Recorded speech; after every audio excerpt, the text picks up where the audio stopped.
Hi, I'm Sherry, and today we're going to be making 4-3-2-1 tofu bites. So you may be wondering what 4-3-2-1 means. I'll quickly explain that. That is going to be the amount of the ingredients that you're going to need to make the sauce for the tofu bites. So these tofu bites are my absolute favorite tofu recipe ever. So I've tried it with my Omni friends and they absolutely love it. Even people that swear they hate tofu. In fact, I almost named it tofu for tofu haters for that reason. But everyone loves it so much that I get the famous line, tastes like chicken, all the time. You can eat them hot or you can eat them cold. And personally, I think when they're cold, they taste a little more like chicken, like cold leftover breaded chicken that I would have had when I was a kid. And obviously they're not even chicken and they're not even breaded. In fact, this recipe is fully gluten-free. So let's get started. We are going to use 4 tablespoons of nutritional yeast.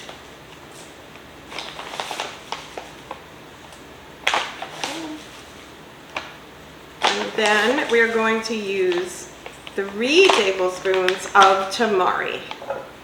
So this is a gluten-free kind of like soy sauce. But if you're not gluten-free and you just have soy sauce, you can use soy sauce if you'd like instead. Okay, so 3 tablespoons of the tamari. And then we are going to use, today we're doing our oil-free option. So we're going to use 2 tablespoons of vegetable broth, and I'm using low sodium because I used full sodium tamari. For the not oil-free version, you're going to use 2 tablespoons of extra virgin olive oil. I like them both ways. I don't really cook with oils anymore, but when I did, they were good like that too. They'll get a little crispier with the olive oil, but they still are pretty crispy when they're hot with the vegetable broth. All right, and then the last thing is the rice vinegar, and that's 1 tablespoon. Okay, so we put that in. All right, so we are all set on these. And then you're just going to take it and mix it together. And it'll be kind of like a cross between a paste and a liquid after you've mixed it all together. Once you've got that done, you're ready to cut up your tofu. Okay, so now we're going to cut our tofu. So what you want to do is cut it into 1/2 inch cubes rather than large size ones. That will help it get crispy. So we're just going to cut the whole block into cubes. Once you have all your cubes cut, you're going to take them and add them to the sauce mixture that you made. One thing that I did forget to mention before was that your tofu needs to be pressed well, at least 30 minutes or longer if possible, because the longer you press it, the crispier it will get. So that's definitely important if you want some super crispy tofu. All right, we're getting all of those in there. Almost done. They stick together a little bit, so I'm trying to pick them apart as I put them in. Okay, all right, so once they're all in the dish, in the bowl rather, with the sauce, you're going to use a silicone spatula and carefully fold them into the sauce mixture. Some of them might break up, but the broken up little tiny pieces are really good when they get crispy, so don't worry about it. Okay. So you just want to do this until the whole thing is coated with the mixture. And you don't really see a lot of white tofu spots anymore. So it should look like this. Okay, so after you've coated all your tofu, you're going to carefully place it onto a parchment-lined baking sheet.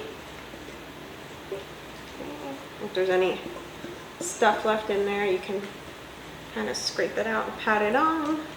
All right, and then you're just going to move them around so that they're in a single layer and not a big pile of tofu. And then that way they bake up evenly and get crispy. Okay. All right, so once they're all in an even layer, you're going to bake them for 15 minutes on 425 if you used vegetable broth and 400 if you used olive oil. After 15 minutes, you're going to take the tofu out of the oven and carefully stir flip it. So you kind of want to flip it over if possible, as much of it as you can with your spatula.